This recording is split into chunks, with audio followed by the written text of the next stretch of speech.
الخیر کلہ، الخیر کلہ، زور سے بولیے الخیر کلہ۔ اللہ فرماتا ہے انا اعطیناک الکوثر، حبیب ہم نے آپ کو صرف خیر نہیں کل خیر عطا فرمائی ہے۔ خیر نہیں، یہ لفظ بولیں، خیر نہیں کل خیر۔ دیکھیں نا، علم خیر ہے کہ جہالت خیر ہے؟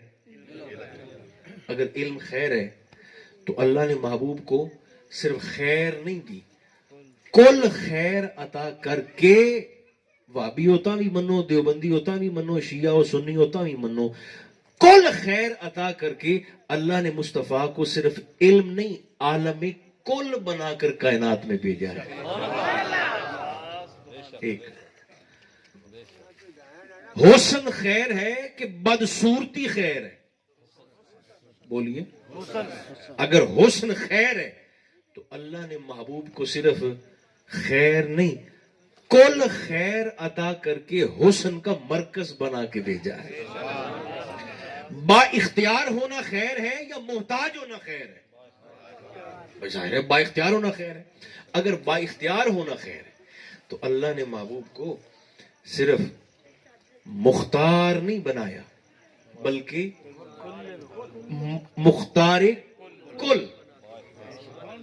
صرف لوگ سمجھتے ہیں دیکھو جی سرکار ٹھیک ہے، اگر حضور صاحب اختیار ہیں تو بسم اللہ ٹھیک ہے نہ، سرکار کے اختیار کے پھر آگے 3 حصے ہیں۔ حضور کی اختیار کی پھر آگے 3 شاخیں، 3 برانچز ہیں۔ ایک ایک جملہ سن لیں اور پھر مجھے ممبر سے یہاں سے جانے دیں۔ 3 شاخیں حضور کے اختیار کی۔ نمبر 1 مصطفیٰ کا اختیار تشریعی ہا کے ساتھ، حضور کا اختیار تشریعی عین کے ساتھ، مصطفیٰ کا اختیار تکوینی۔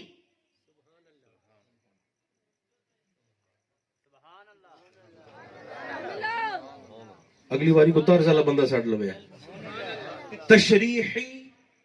تشریعی ایک بندہ کہنے لگا جی آپ خطاب بڑا عالمانہ کرتے ہیں، تو میں خطاب جاہلانہ بھی ہوتا ہے؟ خطاب ہوتا ہی بھائی عالمانہ ہے۔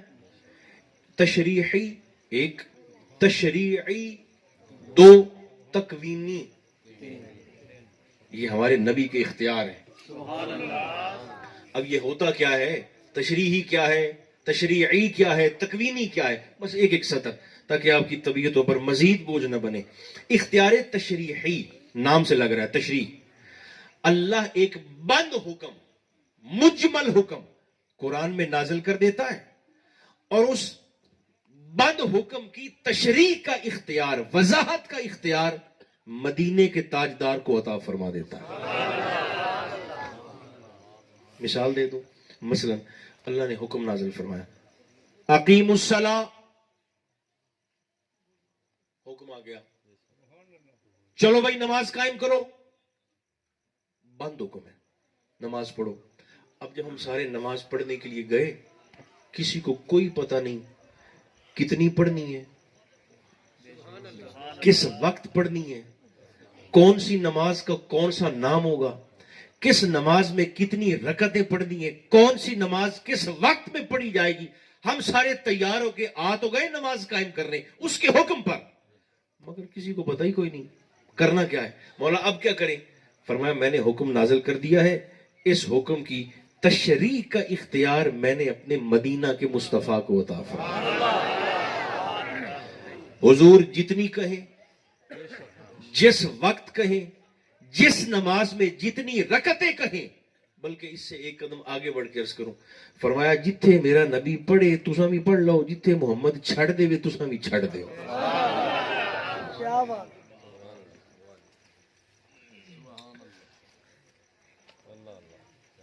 لاکھوں کا اجتماع ہوتا ہے حج کے موقع پر، اور وہاں سارے صرف نرے حاجی نہیں ہوتے، بڑے بڑے اولیاء، بڑے بڑے محدث اور صوفیاء بھی ہوتے ہیں۔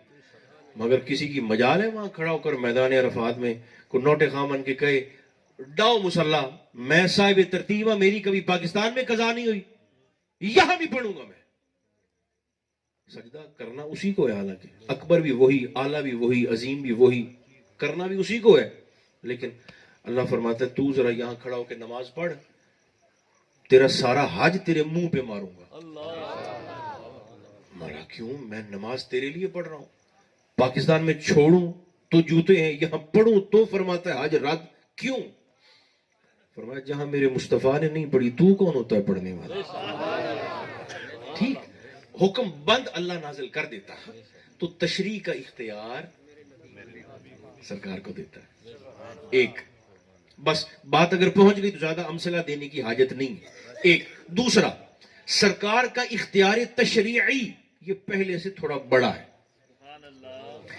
شریعت میں اللہ نے مصطفیٰ کو یہ اختیار دیا ہے، حضور جس کے لیے جو شے چاہیں حلال کر دیں، جو شے چاہیں حرام کر دیں۔